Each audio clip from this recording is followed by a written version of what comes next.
Nissan just revealed their global sales today for the last 12 months. They're down 1.9 million in comparison to what Nissan said, where they said that they would be.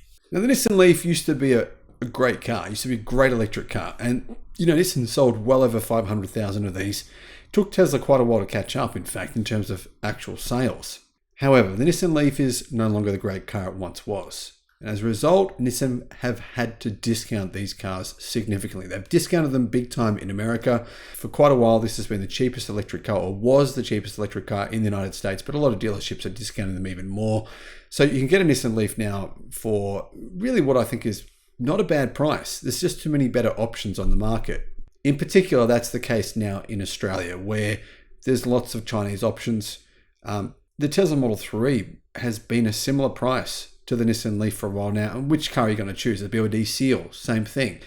BYD 803. I mean, honestly. Anyway, Nissan know this, and they've just reduced the price by $18,000.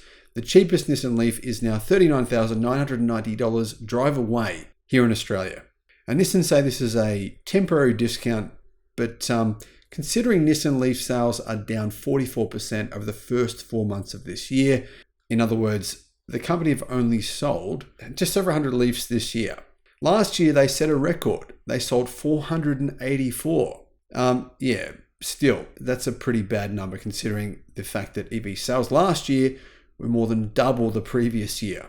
Until May 31 of 2024, the entry-level Nissan Leaf is being sold for the equivalent of around 26,000 US dollars. It's 39,990 Australian dollars drive away. If you want the long-range version with a bigger battery pack, it's 49,990. Now, personally, I wouldn't even consider that. If I was going to pay 49,990 for an EV, I'd be looking at something like an MG4 or a BYD Seal. Personally, that's what I think. That's a pretty big discount, though. And considering the long-range version normally costs 61,500, and the shorter range version normally costs 51,000. Well, that doesn't include drive-away prices. So drive-away prices are quite a lot more than that. It means that you're getting up to $18,000 in discounts. But here's the problem. Peugeot just reduced the price of their 2008 EV, right? That costs now $39,990 as well. There's the MG4 as well, $39,990 drive away. There is the Great Wall Motors Aura is $35,990 drive away.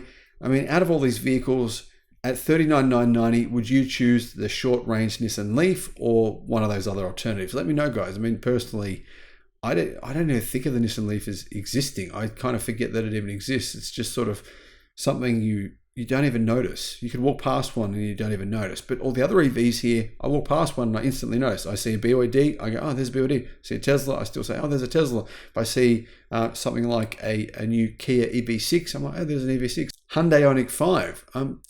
That's how I am. But for some reason, the Nissan Leaf, I just don't even notice them. Anyhow, this does make it pretty good value.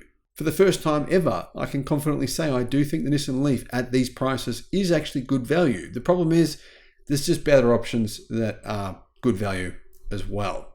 One really good vehicle worth considering is the long-range MG4 or, the standard range BYD Seal. Now, what do you get for your money? The Nissan Leaf has 110 kilowatts, about 135 horsepower, and 320 newton meters. It's a front motor, single motor, and it has a pretty small 39 kilowatt hour usable battery capacity.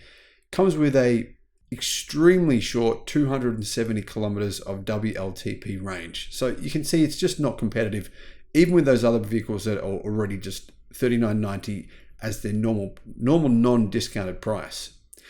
The E Plus with the bigger battery pack, it has 160 kilowatt and 340 newton meters, so about 200 horsepower.